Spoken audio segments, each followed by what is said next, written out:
Okay, so I'm going to go over some pressing variations. So I have the bench all set up for bench press. However, I'm going to start off with some push-ups.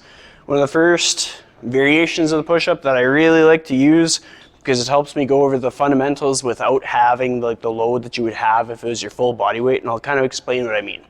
If I'm on the floor doing a push-up, with the angle of everything, it's my full body weight. With the push-up, one of the cues that I like to do is make an arrow with your elbows. So you don't have to make a T, make an arrow. If you go in really close, you're gonna use a lot of tricep, so that's not gonna be really easy. So if you go out just a little bit, then it'll be kind of easier to get the concept of it. Another thing, as I've alluded to in the past, every exercise is an ab exercise. So with the push-up, get your abs engaged. And the difference will be, this is no ab engagement. And I'm kind of doing the belly flop, just trying to be mindful of the microphone here. This is abs engaged. And you'll notice how I go through a bigger range of motion. My back might look a little bit different. So, if you're working on your push-up, if you elevate your hands based on the lever or physics or something, it allows you to get more accustomed to the position without as much fatigue. So you can slowly lower yourself down till you're at your end range, and then exhale as you go up. If you're gonna turn this into an exercise or like a workout, I would say use intervals. So do a 30-second AMRAP. AMRAP meaning as many reps as possible. So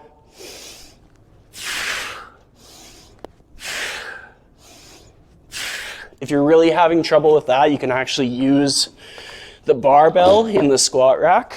It's elevated even higher. Get yourself set up. You'd basically be bringing the barbell to the same point that you'd have it for a bench press. So that crossover is kind of cool. And you're super secure and safe because of the squat rack. So you could do AMRAP there. As you get better at that, maybe the next workout, you do 30 seconds on, 45 seconds off here for 3 sets. Then let's say you're like, I'm tired of push-ups, I want to move on to something else. So then you could do a bench press. The cool thing with a bench press is it doesn't always have to be a barbell. With barbells, forces you into this position. Sometimes that's uncomfy for shoulders. So a lot of people out there might just use dumbbells for it. To get set up, when dumbbells are heavy, it can be tricky to get them up like above you. So the trick I like to use, get them on the meat of your quad, kick yourself back, extend your arms, get your feet planted.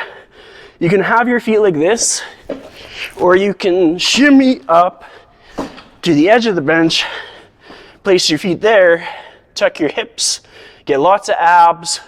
This is just gonna make it feel a lot smoother and way easier to feel this like through your shoulders in a way that's like not uncomfortable.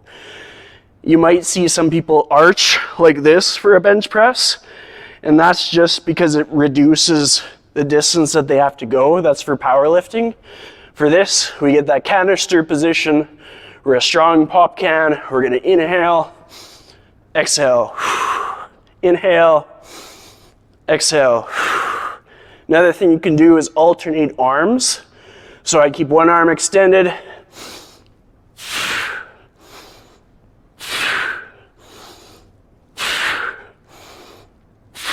By doing that, it facilitates the need to stabilize with your core a bit more. Because if I was just like not stacked, I could easily start to feel a little bit tipsy on the bench. But having to have abs engaged, rib cage down, pressing, alternating, helps with shoulder blades because you're having to facilitate movement one at a time rather than being able to compensate a little bit. You're having to have one side extended and you get more benefits from the exercise. So it seems like the tiniest little difference, but it makes a big difference when you get to doing the movement. because then you might start to feel like, oh, like, kind of feels nice to do this. Kind of actually feeling stronger. I'm able to do more volume. I get injured less. At the end of the day, the equation you should be shooting for with exercise is volume. So whether you are loading a barbell or loading a dumbbell or doing 5 workouts a week versus 3 workouts a week, it's that sets times reps times load to get that final number, and however you approach that is going to benefit you. Here we have the barbell set up for barbell bench press. So the things that I look for is you want to get yourself set up so that when you're under it, it's between like your chest and your eyes. When you extend your arms, you should be able to, like, this is my arms straightened out, and then I have to just do a slight movement to get it into the clips. I might actually move forward a little bit because you also want to be able to get it down without overextending yourself.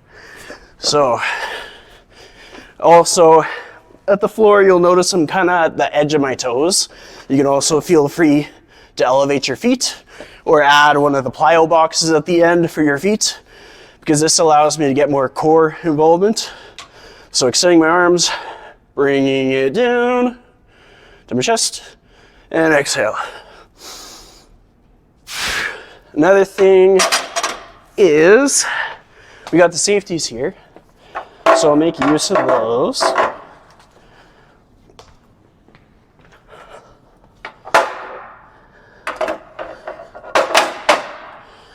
And I'll show you how they can be helpful.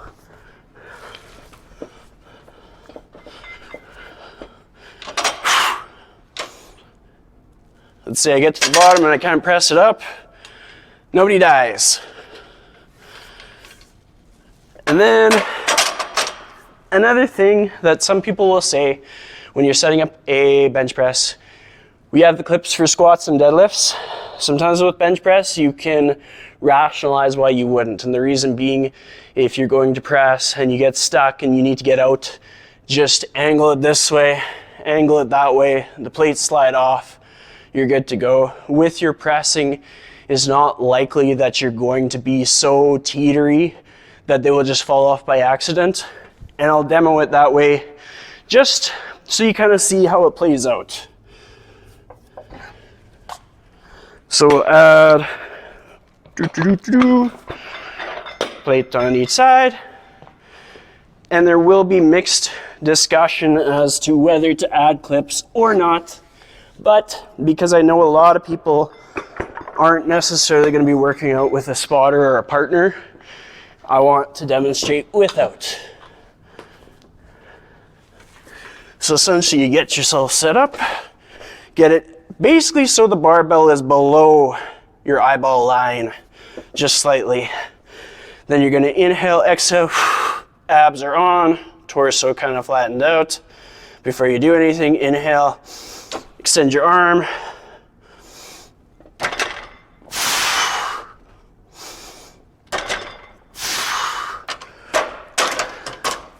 Within that, you have free rein to get it so that it actually reaches your chest.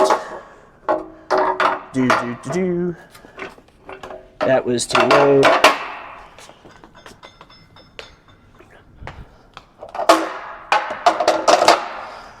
All right.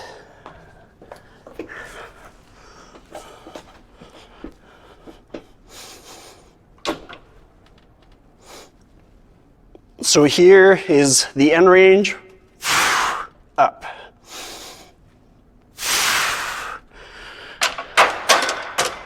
All right, so this next piece, I'm going to demonstrate how you would bail in case of an emergency. We'll probably never need to use this tactic, but just for peace of mind, I wanted to demonstrate how it would be done. So I'm going to do my press. I get to the bottom. I had a long day. I'm stuck. I don't know what to do.